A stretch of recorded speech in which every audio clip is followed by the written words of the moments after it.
네, 오늘은 저희 잠언 3장을 함께 읽었습니다. 잠언 3장을 함께 살펴보겠는데요. 받으신 핸드북에 보시면 전체 구조가 이제 지난 잠언 2장 때 보셨던 전체 구조가 똑같이 나와 있습니다. 여기 구조에도 나와 있듯이 1장에서 9장까지는 잠언의 서론적인 지혜에 대한 연설의 내용이 9장까지 나오는데 1장이 이제 지혜의 부르심 앞에 우리를 세우는 그 내용이었다면 2장이 또 여호와를 경외하는 지혜를 추구함을 통해서 신앙과 윤리에 있어서 신앙 교육과 윤리 교육 그런 내용을 통해서 선한 길을 걷도록 가르치는 그런 내용이었다면 오늘 읽은 3장은 여호와를 신뢰하는 그 지혜가 얼마나 가치 있고 우리의 삶을 평안하고 질서 있게 하며 선을 행하는 삶으로 인도하는지 그 내용을 가르치고 있습니다. 그래서 잠언은 우리에게 이렇게 묻고 있습니다. 너는 얼마나 현명한 선택을 하는가가 아니라 너는 누구를 신뢰하며 당신은 누구를 신뢰하며 그 선택을 하고 있는가?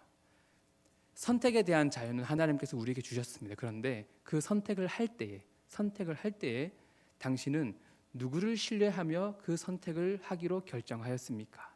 그것을 우리에게 질문하고 있는 것입니다. 이 차이는 크게 보이지 않을 수 있지만 실제로는 삶의 방향 전체를 바꾸어 놓을 수 있는 그런 질문이라 할 수 있습니다. 얼마나 현명한 선택을 하는가가 아니라 당신은 그 선택을 할 때에 누구를 신뢰하며 그 선택을 하고 있습니까? 이렇게 질문을 바꾸는 것은 우리의 삶의 방향을 완전히 바꿔 놓을 수 있는 그런 질문이라는 것입니다. 그래서 잠언 3장은 지혜를 어떤 기술이나 요령으로 가르치고 있지 않습니다. 그래서 이 장은 지혜에 대해서 관계의 언어, 더 정확하게 말하면 하나님과의 관계 속에서 형성되는 그런 삶의 태도, 하나님과의 관계 안에서 형성되는 삶의 태도에 대해서 태도라고 그렇게 설명하고 그것이 지혜다라고 설명하고 있습니다. 그래서 이 잠언 3장을 읽다 보면 무엇을 하라는 명령이라기보다 어디에 서 있는가? 당신은 지금 어디에 서 있는가? 그런 질문을 더 많이 만나게 됩니다. 그래서 3장은 지혜로운 삶이란 무엇인가? 우리가 늘 질문하죠. 우리는 늘 궁금해합니다. 지혜로운 삶이란 무엇인가? 이런 질문에 대해서 이렇게 답을 하죠. 하나님을 어떻게 신뢰하며 살아가느냐. 우리 핸드북에 보시면 이제 제일 윗부분 잠언 3장의 구조에서 이제 조금 내려오시면 괄호가 하나 있죠. 하나님을 어떻게 신뢰하며 살아가느냐라는 방향으로 오늘 본문은 우리를 인도하고 있습니다.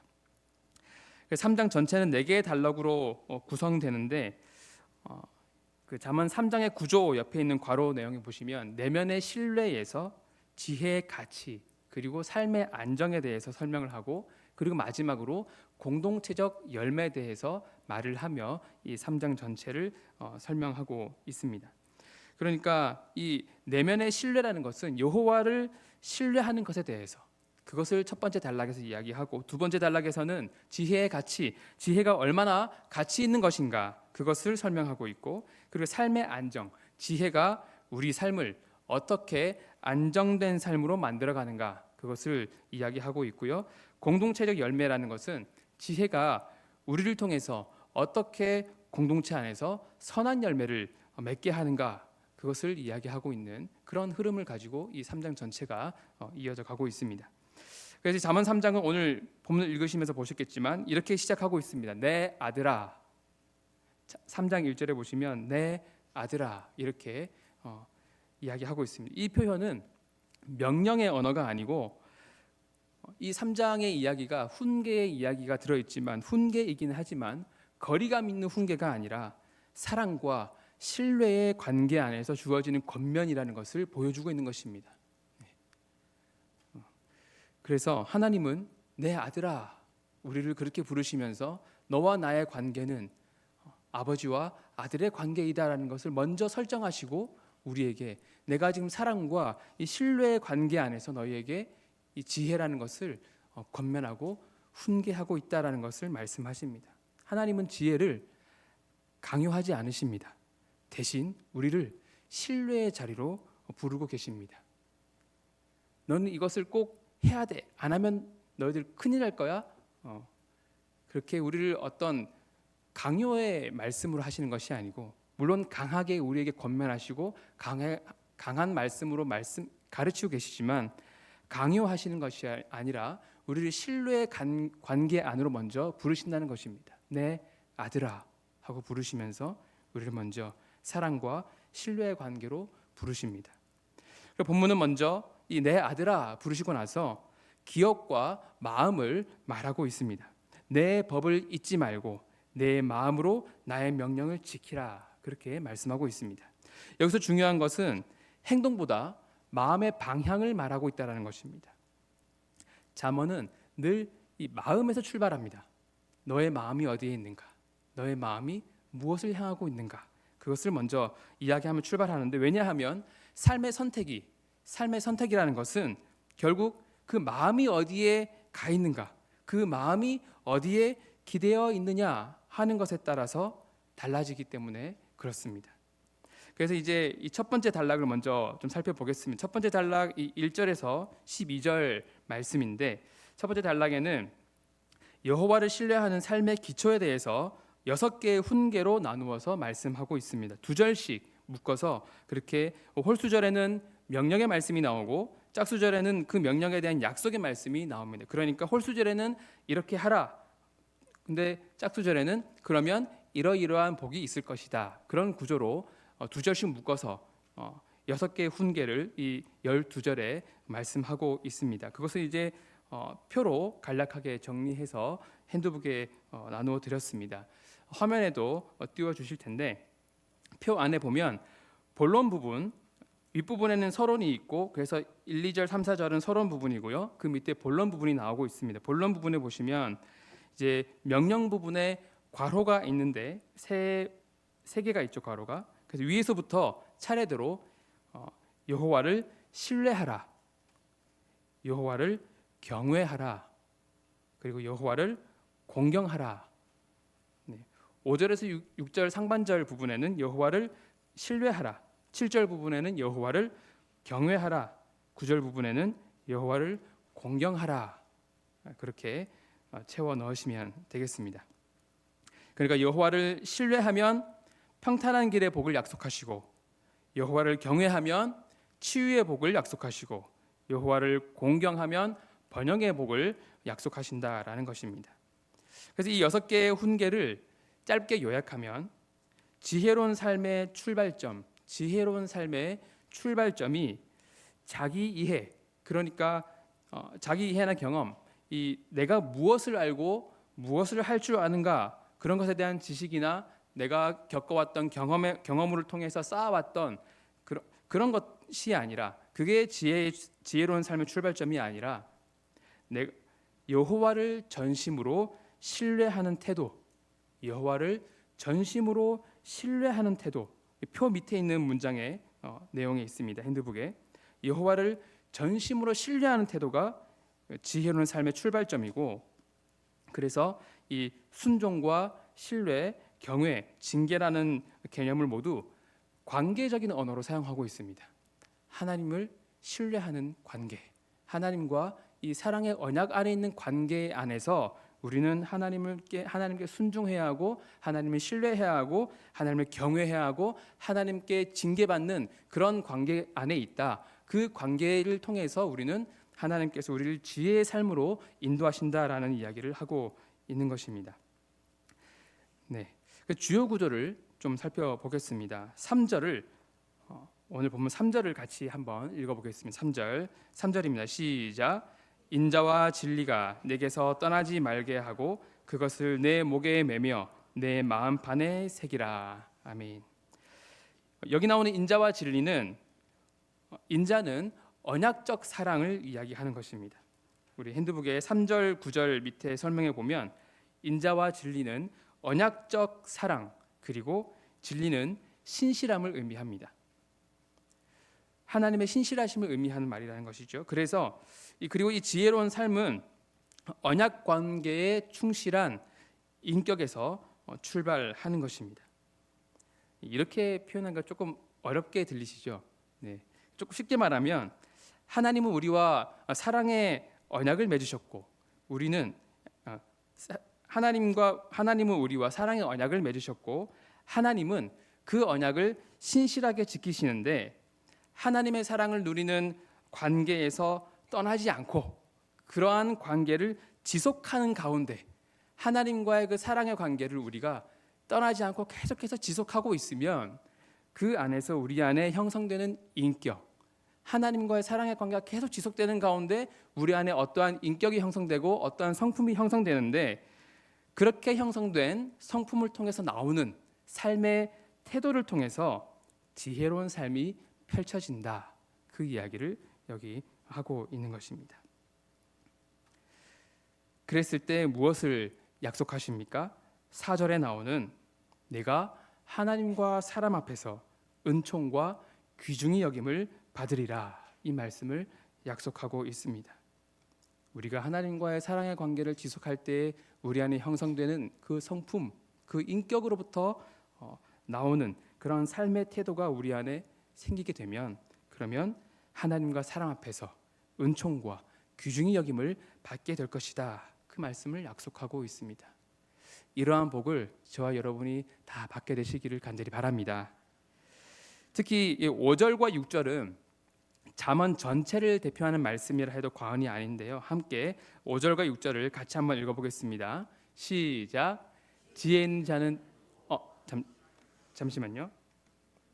네, 지금 3장 5절인데요. 3장 5절 우리 성경 제가 읽어드리겠습니다. 너는 마음을 다하여 여호와를 신뢰하고 내 명철을 의지하지 말라. 너는 범사의 그를 인정하라. 그리하면 내 길을 지도하시리라. 아멘. 네. 여기 마음을 다하여 신뢰하라 말씀하시는데 마음을 다하여라는 이 말은 뜨거운 감정을 말하는 것이 아닙니다. 우리가 마음을 다하여 이렇게 얘기하면 쉽게 우리는 열정을 다해서 또 온 신경을 쏟아서 좀 감정적인 느낌을 많이 받을 때가 있는데 그런데 여기 나오는 이 마음을 다하여라는 말은 감정이 뜨겁다는 표현을 하고 있는 것이 아니고 판단과 의지의 중심을 표현하는 말로 사용하고 있습니다. 그러니까 모든 판단의 기준, 모든 당신의 의지적인 모든 기준들 그런 것들을 다하여서 생각과 판단과 의지를 모두 다 집중하여서 하나님을 신뢰하라 그렇게 이야기하고 있는 것입니다. 단순한 동의가 아니라 삶의 무게중심을 하나님께 두는 행위이다라는 것입니다. 우리 핸드북에 큰 1번 밑에 이제 반괄호 2번 보시면 마음을 다하여 여호와를 신뢰하라 그 동그라미 1번에 보시면 신뢰하다 이 말은 단순한 동의가 아니라 삶의 무게중심을 하나님께 두는 행위를 말하는 것이다. 다시 말해서 하나님은 우리에게 결정권 전체를 하나님께 맡기라 그렇게 말씀하시고 있는 것입니다. 그 다음에 나오는 이 내 명철을 의지하지 말라 그 말씀이 나오고 있는데 여러분 이 말씀은 우리가 오해해서는 안 되는 것이 있는데 이 말씀은 너희는 생각하지 마라 생각할 필요가 없다 그런 말씀을 하고 있는 것이 아닙니다. 생각하지 말라는 말씀이 아니고 경험과 이해를 버려버리라 이런 말씀을 하는 것도 아닙니다. 다만 그것들을 최종 기준으로 삼지 말라 그 말씀을 하고 있는 것입니다. 그러니까 우리에게 무조건적인 맹신을 요구하시는 것이 아니다라는 것입니다. 그것이 아니라 나의 경험과 나의 이해의 수준으로 판단되는 것들이 있지만 내가 신뢰하는 하나님이 누구이시며 내가 신뢰하는 하나님이 어떤 분이신지 그 하나님의 성품과 그 하나님의 능력과 그 하나님께서 행하신 일들을 내가 알기 때문에 그래서 최종 결정의 기준은 하나님께 맡기겠습니다. 제가 살아오면서 가지게 된 판단의 기준들, 생각의 그런 사고의 방향들, 내가 가지고 있는 경험치들 그런 것들이 있지만 그런 것들을 통해서 제가 지금 이 상황을 판단할 수 있고 제가 결정할 수 있지만 그러나 제가 신뢰하는 것은 내가 아니고 하나님이신데 내가 신뢰하는 하나님이 어떤 분이신지, 내가 신뢰하는 하나님이 누구이신지, 내가 신뢰하는 그 하나님이 어떤 일을 행하시는 분이신지를 제가 알기 때문에 저의 최종 결정권은 하나님께 맡깁니다. 그것이 마음을 다하여 여호와를 신뢰하라 이 말이라는 것입니다. 그래서 우리는 여러분 흔히 하나님을 믿으면서도 중요한 순간에 이렇게 말할 때가 있죠. 하나님도 이해하실 거야. 내가 지금 이 상황에 이렇게 행동하게 되는 것을 하나님도 이해하실 거야.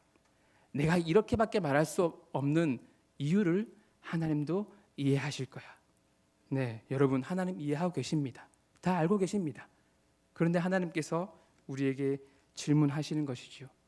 네가 그렇게 말하기로 선택한 것은, 너가 그렇게 행동하기로 선택한 것은 누구를 신뢰하며 선택한 것인가? 우리에게 질문하신다라는 것입니다. 그래서 자신의 판단을 따라 결정하는 것, 자신의 기준에 따라 판단하는 것, 그것은 어떤 지식과 어떤 정보와 어떤 경험치를 다 동원한다 하더라도 잠언은 그것을 지혜라고 부르지 않습니다. 6절에 그래서 약속이 이어집니다. 그리하면 마음을 다하여 신뢰하라. 그리하면 내 길을 지도하시리라. 하나님은 우리의 길을 대신 선택해 주시는 분이라기보다 우리의 길을 곧게 하시는 분이십니다.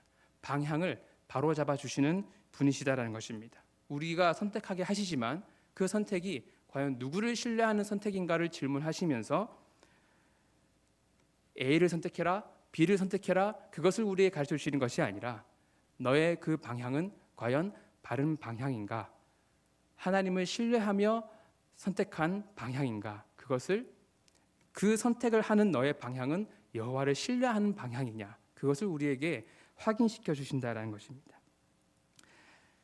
그리고 이제 7절을 보면 이렇게 명령하십니다. 스스로 지혜롭게 여기지 말지어다.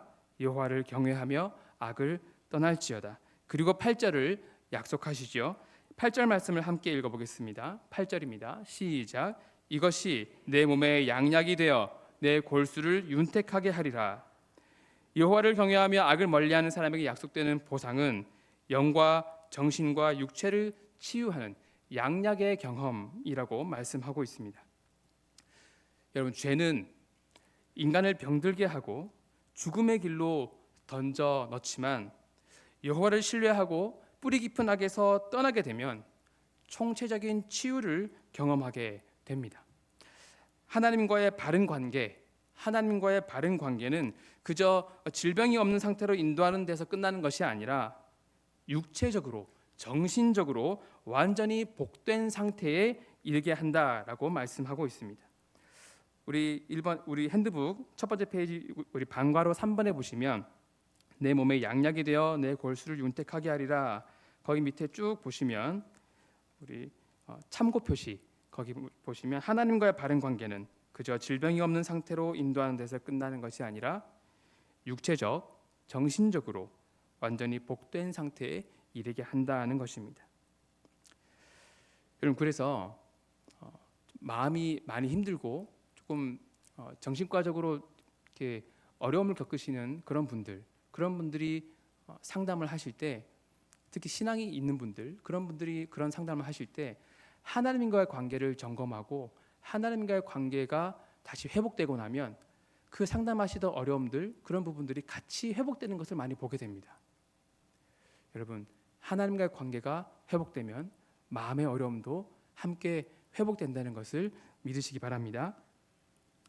네 번째로 4번 여호와의 징계를 경히 여기지 말라.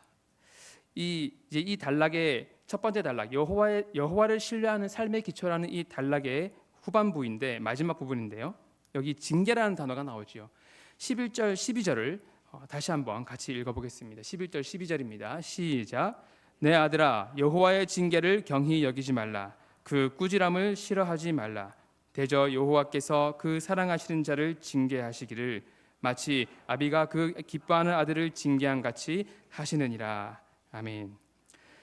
그럼 우리는 사실 징계라는 말을 들으면 좀 긴장하죠. 징계라는 말을 들으면 조금 두려운 마음이 생길 수 있습니다. 내가 징계받게 되지 않을까, 그런 생각을 좀 떠올리게 됩니다. 그러나 이 오늘 본문에서 말하는 징계는 벌을 주시는 건 맞는데, 벌을 주시는 건 맞지만 그 벌을 통해서 완전히 멸망시키고자 하시는 그런 벌이 아니고 바른 길로 돌이키도록 가르치고 훈련하시려는 것을 말하는 것입니다.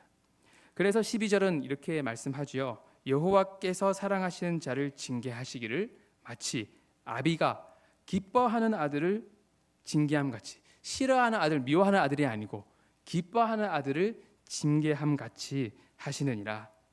그래서 여러분, 이 징계는 거절당하고 관계가 끊어졌다는 증거가 아니고 여전히 아들의 자리에 있다는, 기뻐하는 아들의 자리에 있다는, 하나님께서 사랑하시는 그 아들의 자리에 있다는, 하나님께서 보호하시고 지키시고 인도하시는 그 선을 행하기를 원하시는 그러한 아들의 자리에 있다는 증거라는 것입니다.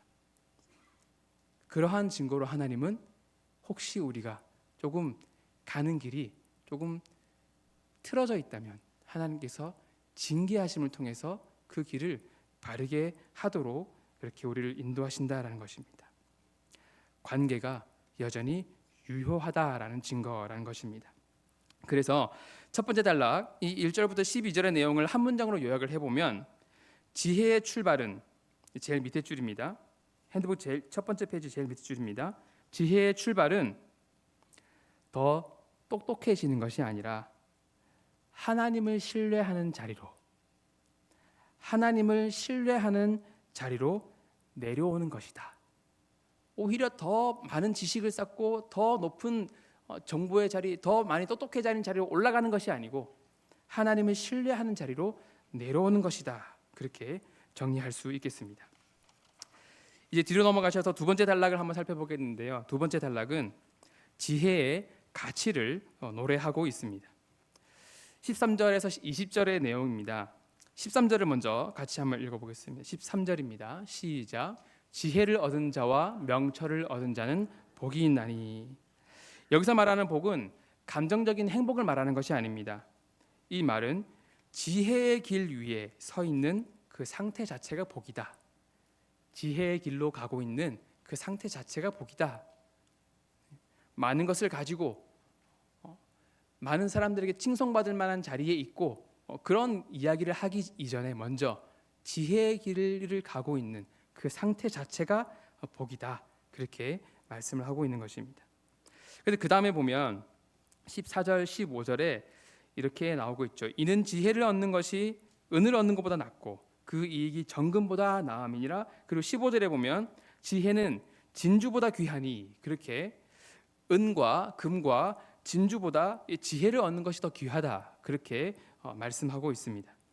이것은 이제 그 밑에 설명드리고 있는 내용처럼 세상 사람들이 가장 가치 있다고 여기는 것들과 비교할 수 없을 만큼 다른 차원의 가치이다라는 것을 말씀하는 것인데, 그러니까 이 말은 지혜를 세상에서 귀한 것들보다 비교적 더 값비싼 것이라고 그렇게 얘기하시는 것이 아닙니다. 지혜가 은, 금, 진주보다 비교적 더 값비싸다 그렇게 말씀하시는 것이 아니고, 지혜는 은, 금, 진주보다, 세상에서 귀하다고 말하는 은과 금과 진주보다 차원이 다른 가치의 것이다. 그 말을 하고 있는 것입니다. 비교할 수 없는, 비교의 선상에 놓을 수 없을 만큼 다른 차원의 가치라는 것을 말씀하고 있는 것입니다. 그리고 이 단락에 이 13절부터 20절까지의 지혜의 가치를 말씀하시고 있는 이 단락의 핵심은 19절입니다. 19절을 같이 한번 읽어보겠습니다. 19절입니다. 시작. 여호와께서는 지혜로 땅에 터를 놓으셨으며 명철로 하늘을 견고히 세우셨고. 이 말씀은 지혜에 대하여서 어떤 새로운 눈을 뜨게 하는 그런 말씀이라 할 수 있습니다. 잠언이 말하는 지혜는 인간 사회에서 잘 살아남기 위한 그런 규칙이나 처세술이 아닙니다. 지혜는 하나님이 세상을 창조하실 때 사용하신 질서의 원리라고 오늘 본문에서 말씀하고 있습니다.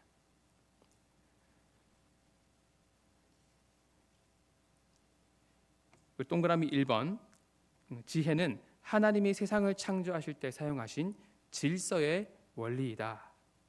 그렇게 말씀하고 있습니다. 그래서 지혜롭게 산다는 것은 인생을 유리하게 만드는 것이 아니라 창조 질서에 나를 맞추는 것입니다. 하나님의 창조 질서, 하나님이 이 세상 가운데 세워놓으신 창조의 질서에 우리를 맞추는 것입니다. 그래서 삶의 질서가 하나님이 만드신 창조 질서와 연결되어 있다, 그렇게 설명하고 있는 것이죠. 삶의 질서는 창조 질서와 연결되어 있다, 그렇게 말씀하고 있습니다. 우리가 질서를 무시하고 살면, 혹은 법을 무시하고 살면 세상이 우리를 벌하죠. 그 법에 근거해서 우리를 벌을 내립니다. 그런데 하나님이 세워놓으신 이 창조 질서를 무시하고 살면 세상이 우리를 벌하기 이전에 이미 삶이 무너지기 시작합니다. 반대로 지혜는 우리를 무질서로부터 옮겨서 우리가 있어야 할 자리에 서게 하는 것이죠. 우리가 창조 질서를 무시하며 살게 하는 것이 아니고, 지혜는 우리를 무질서로부터 옮겨서 우리가 있어야 할 그 지혜의 자리에, 하나님의 창조 질서에 우리의 삶을 맞추며 살아가는 그런 지혜의 자리에 서게 한다라는 것입니다. 하나님께서는 지혜와 명철로 우주를 창조하시고 그 안에서 무한하고 복잡한 부분들이 서로 어울려서 작동하게 하시고 생명을 지탱하도록 만드셨습니다. 조금 과학적으로 설명하면 하나님께서는 지혜를 통해서 물질의 상호작용과 에너지가 작용하는 방식을 조절하셔서 복잡한 생명들이 번성할 수 있게 하셨습니다. 하나님께서 이러한 지혜로 이 놀라운 세계를, 창조 세계를 하나님께서 만드셨다면, 지으셨다면, 하나님께서 그 지혜를 계시하실 때, 하나님께서 그 지혜를 우리에게 계시하시고 그 지혜를 우리에게 말씀하시고 그 지혜를 우리에게 보여주시고 가르쳐 주실 때, 그 지혜를 얻은 사람이라면 그 사람은 하나님께서 주신 그 지혜가 그 사람의 삶 속에서 어떤 일을 이룰지, 하나님께서 창조하실 때 사용하신 그 지혜, 이 세상을 창조하시고 이 세상의 질서를 세우실 때 사용하신 그 지혜를 우리에게 보여주실 때, 그 지혜를 얻은 사람은 하나님의 그 지혜가, 창조의 능력이 있는 그 지혜가 우리 삶 가운데에서 어떤 일들을 행하실지 여러분 한번 상상해 보십시오. 하나님이 베푸시는, 하나님이 보이시는 지혜를 얻고 싶은 마음이 드십니까? 네. 하나님의 이 창조 질서의 지혜, 우리 삶 가운데 충만하게 세워지기를 간절히 바랍니다. 세 번째 단락은 지혜가 삶에 가져다주는 결과는 평안과 안정이다, 그런 말씀을 세 번째 단락에서 하고 있습니다. 그래서 21절부터 26절의 내용입니다. 지혜가 주는 삶의 안정과 평안에 대한 내용을 말씀하고 있는데, 먼저 23절을 같이 한번 읽어보겠습니다. 23절입니다. 시작. 내가 내 길을 평안히 행하겠고 내 발이 거치지 아니하겠으며. 지혜는 인생의 위험을 제거하기보다 넘어지지 않도록 붙들어주는 역할을 한다라고 말씀하고 있는 것입니다. 인생의 위험을 제거하기보다 넘어지지 않도록 붙들어주는 역할을 하고 있다. 그래서 24절에 이렇게 말씀하시죠. 네가 누울 때에 두려워하지 아니하겠고 네가 누운즉 내 잠이 달리로다. 여기 여러분, 내가 누울 때라는 이 표현은 가장 취약한 시간을 가리키는 것입니다. 네가 누울 때, 누워야 할 때, 그때는 가장 취약한 시간을, 우리가 가장 약해지는 시간을 가리키는 것인데, 무방비의 상태, 그런 시간을 가리키는 것인데, 그런데도 두려워하지 아니한다, 그렇게 말씀하고 있습니다. 오히려 네가 누운즉 내 잠이 달리로다, 그렇게 말씀하고 있습니다. 고대 사회에서 잠은 가장 무방비한 상태이면서 절대적인 신뢰의 상태를 상징한다, 그렇게 여기고 있었습니다. 아무도 깨어서 자신을 지켜주지 않는다 그렇게 생각했기 때문입니다.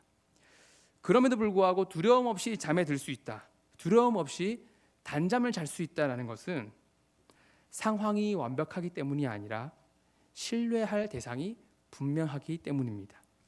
그래서 평안한 잠, 단잠은 하나님을 믿는 믿음의 열매이고 지혜의 결실이다 그렇게 가르치고 있는 것입니다. 그리고 동그라미 2번에 평안한 잠, 단잠은 하나님을 믿는 믿음의 열매이고 지혜의 결실이다 그렇게 가르치고 있습니다. 그리고 26절에는 그러한 이유를, 그렇게 할 수 있는 이유를 다시 한번 분명하게 밝히고 있습니다. 대저 여호와는 내가 의지할 이시니라, 내 발을 지켜 걸리지 않게 하시리라. 우리의 평안은 환경이 아니라, 상황이 아니라 하나님께 달려 있다라는 것을 다시 한번 말씀하고 있는 것입니다.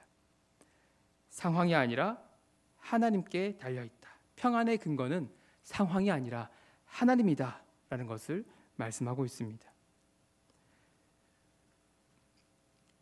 지혜는 문제를 제거해 주지는 않습니다. 그러나 문제 속에서도 우리가 붙들어야 할 대상을 분명하게 가르쳐주고 있습니다. 지혜는 폭풍을 없애지는 않지만 폭풍 속에서 무너지지 않게 한다는 것입니다.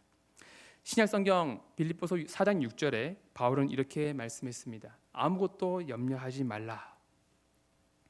그 말은 걱정할 일이 없다는 뜻이 아니라 염려 대신 기도로 나아갈 수 있는 근거가 있다라는 말씀하고 있는 것입니다. 잠언은 이것이 지혜로운 모습이다 그렇게 말씀하고 있는 것입니다. 걱정이 있을 때에, 염려가 있을 때에 거기에 매몰되지 않고 기도하며 나아갈 수 있는 것, 하나님을 신뢰하며 기도로 나아갈 수 있는 것, 그것이 바로 지혜로운 모습이다 그렇게 가르치고 있는 것입니다. 그래서 이 세 번째 단락을 한 문장으로 요약하면 지혜는 위기의 상황 속에서도 하나님을 신뢰하게 하고 두려움에 잠식되지 않는 삶을 가능하게 한다라고 정리할 수 있습니다.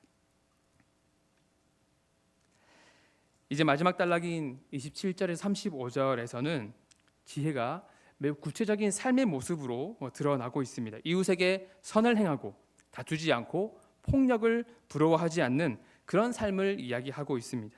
지혜가 그저 마음의 깨달음이나 마음으로 결단하는 것, 이렇게 해야지, 그런 결단으로 끝나는 것이 아니다라는 것을 가르치고 있는 것이죠.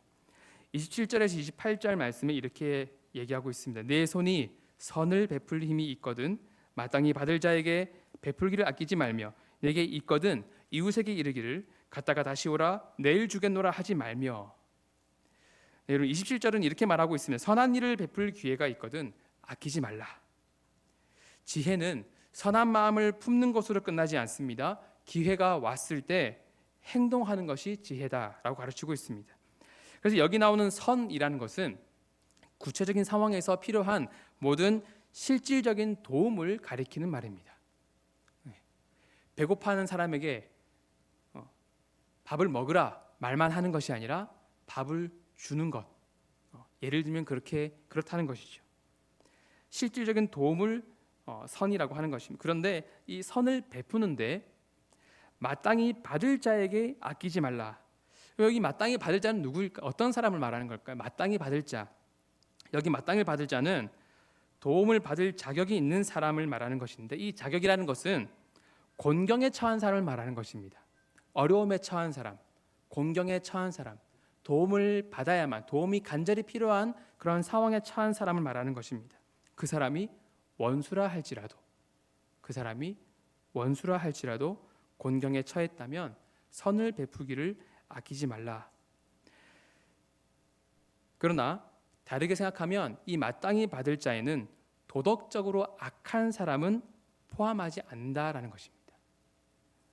도덕적으로 악한 사람, 남을 속이거나 의도적으로 악을 행하는 사람들, 그런 사람들은 여기에 포함되지 않는다라는 것을 이야기하고 있는 것입니다. 그리고 선을 베풀 힘이 있거든 이라는 이 말씀은 하나님은 내가 갖지 못한 것, 낯선 사람의 안전을 위해서 위험을 무릅쓰는 것, 그런 일들은 우리에게 요구하고 있지 않다, 그렇게 가르치고 있는 것입니다. 때로 그런 분들이 있으시죠.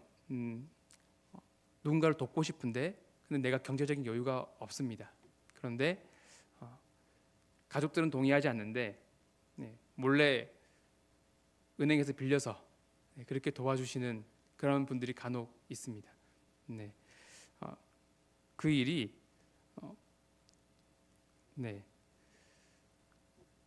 여기 말하는 마땅히 받을 자 그리고 선을 베풀 힘이 있거든 이 말씀을 근거해서 과연 정말 그 사람을 돕기에 마땅한 행동인가 한번 생각해 보아야 할 일일 수 있습니다. 그런데 예수님은 우리에게 이런 말씀을 하셨죠. 우리가 선을 베풀어야 할 이웃, 누가 내 이웃입니까? 라는 그 질문에 예수님은 누가 이웃이 되어 주었느냐라고 대답을 하십니다. 나에게 다른 이의 이웃이 되려는 마음이 있다면, 나에게 다른 이의 이웃이 되려는 마음이 있다면 누구라도 내가 도와주어야 할 이웃이 될 수 있다. 그렇게 가르치신 것이죠.